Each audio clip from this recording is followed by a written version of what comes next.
We did it, folks. We made it to the end of yet another year. Good job, everyone. We should all be very proud of ourselves. We can pack it in and hibernate for another week until the new year, in which case, poof, new year, new us, right? If only that were the case. The truth is, nothing works that magically, and we all know it. We can certainly hope, right?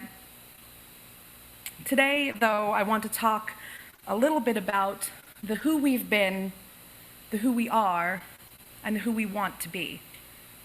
And I do not mean this in the sense of the commercialism, unlike the endless advertisements that I am personally bracing myself for new cars, new clothes, new bodies. I'm talking today about something much more, much different. This looks a lot like soul work. Our theme this month, after all, is healing. We speak a lot in seminary about the formation we go through as future ministers and how just about everything we do is formation. It's one thing after another that starts to lead us on the path of the future minister that we are meant to be. One of my professors recently asked us to anonymously respond to the question, "What are you grieving?" And after some long thought, I responded, "I grieve the person I was before I heard my calling." Now, that version of me was far from perfect, far from grace-giving, and far from ministerial. She had very different dreams, concerns, wishes, and wants. There was a part of me, and still is, who longs for the carefree feelings that I used to have. She was a daydreamer, and she wanted to change the world through art. Then, as seems to be the case, life happened, and the things that I encountered were consuming. I was exhausted, confused, and foundering. Now, I had to claw my way out of the suffocation that I felt because I couldn't stand the feeling of sitting in the pain that I was living in, letting it eat me alive. But I had to be exceptionally intentional about seeking healing, and boy, did I have a lot to release in order to do any of it. All sorts of whys and what ifs, guilt over this conversation or that decision. What if we did this differently or did that at a different time? Over and over, ad nauseum. And I tell you, letting go and getting through all of that stuff wasn't pretty. There were hours of ugly crying, among other things. And it was just as painful letting go of the pain I had known, but it was different. I knew my pain very well. We were exceptionally well acquainted. And it was terrifying letting go of that familiarity in favor of something that I had no concept of. There was comfort in that pain, even though I knew it wasn't healthy, and it couldn't serve to grow or change me. The only way out of it was through it. Now, I knew three things. One, I was not who I was before. Two, I no longer recognized the person looking back at me in the mirror. And three, I knew that I wasn't always going to be that person forever. We all have heaps and heaps of things, of pain and sorrows that hold us back.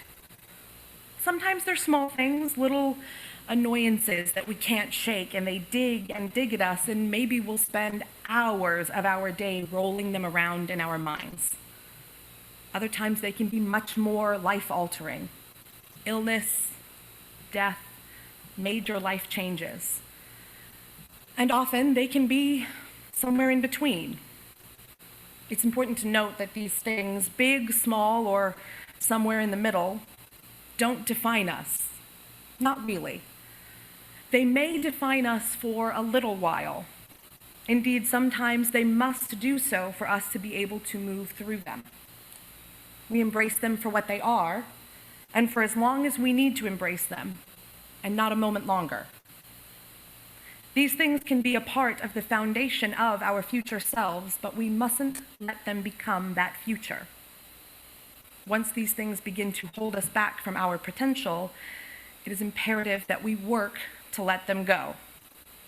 They may still reach out to us from time to time, and we may find ourselves brushing up against these pieces of our past.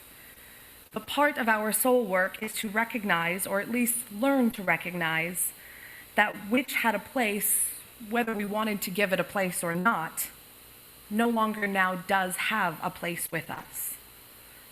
Maybe those pieces wash away, or maybe they grow into scars.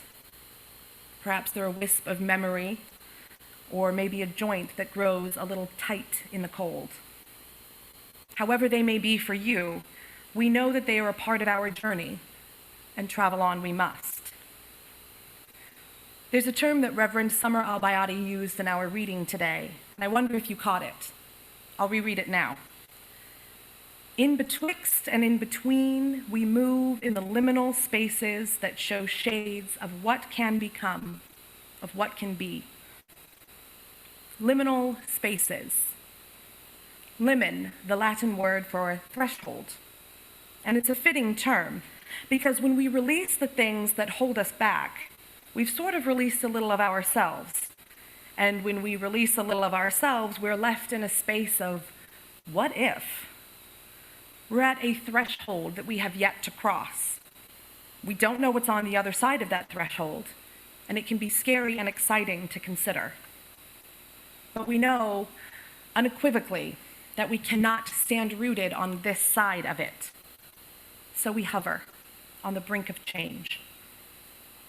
This idea of liminal space is a place that we can live without expectation, and that we can embrace the anticipation of what's to come. This is the place that we exist, knowing that we have moved beyond the past and are waiting for the future. We've left behind the comfort of before and wait on tenterhooks for the unknown of the after. This is the space where we will find the most discomfort.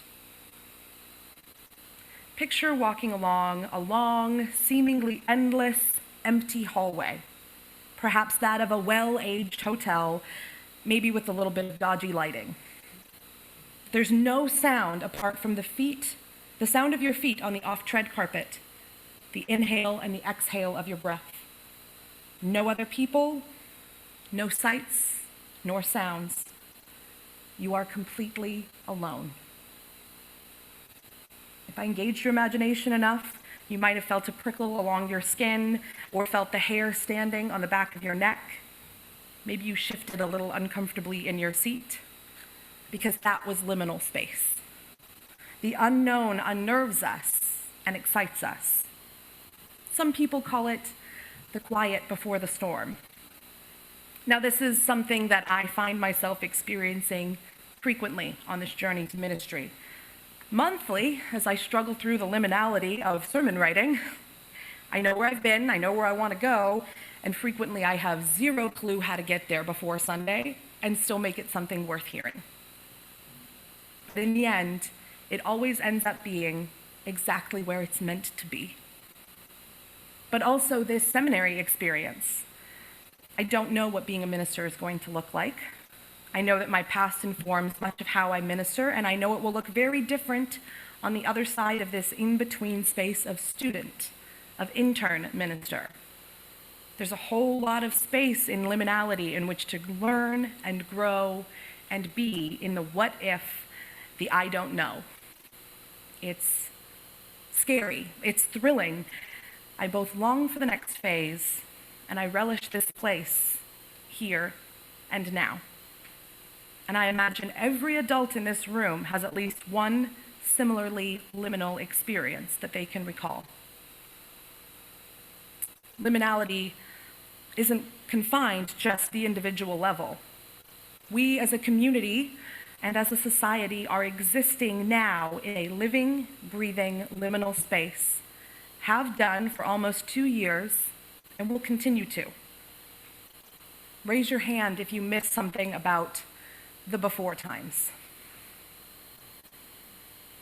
Try as we might, we can never quite go back to that way of life pre-pandemic for a number of reasons, both practical and emotional. It's difficult to consider a future of joy and plenty when there is so much pain and hurt behind us and alongside us. None of us has any certainty about what the other side of this pandemic will look like, but we can make some pretty good guesses as we live in this place of uncertainty.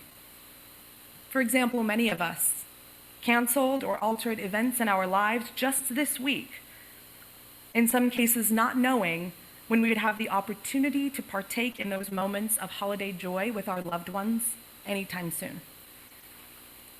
The disappointment of canceled travel plans, the pain of missing out on the lives of children and grandchildren, missing our friends and family as we make the difficult choices we have to make with everyone's safety in mind.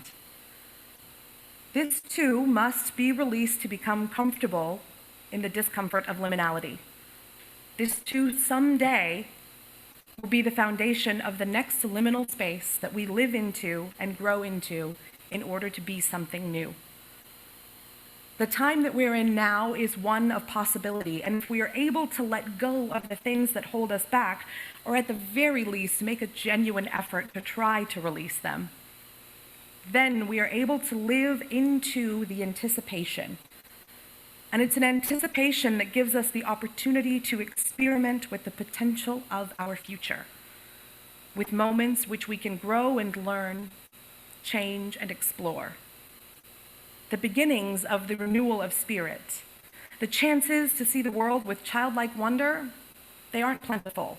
But if we reframe our uncertainty as favorable moments of exploration, we can catch a glimpse of our prospective lives. In the 2019 film Avengers Endgame, the scene opens on a foggy, silent, decaying New York City. There's no music, no sound. We transition to a support group. One member tells the group about their first date after the snap, which was a cataclysmic event in which half the population of the universe disappeared. Sounds uncomfortably familiar 2 years into this global pandemic that has claimed the lives of more than 5 million people worldwide. Now, at this point in the story, the world is 5 years out from that event, and people still feel stuck, almost suspended in time. There's no clear path to the future, and people are lost for a what next. The group's leader is Steve Rogers, who, as Captain America, has seen more than his fair share of loss and death, and could probably be the poster boy for liminal space. He gently praises the sharer for doing something that really scared them. "That's great," he says. "You did the hardest part. You took the jump and you didn't know where you were going to come down. And that's it. That's those little brave baby steps that we've got to take to try to become whole again, to try to find purpose. The world is in our hands. It's left to us. We've got to do something with it. We don't need to know the future. It's coming, whether we are perfectly ready for it or not. But the secret is to recognize what keeps us from enjoying the possibilities that we seek, and to seek them despite the uncertainty that we know." Amen.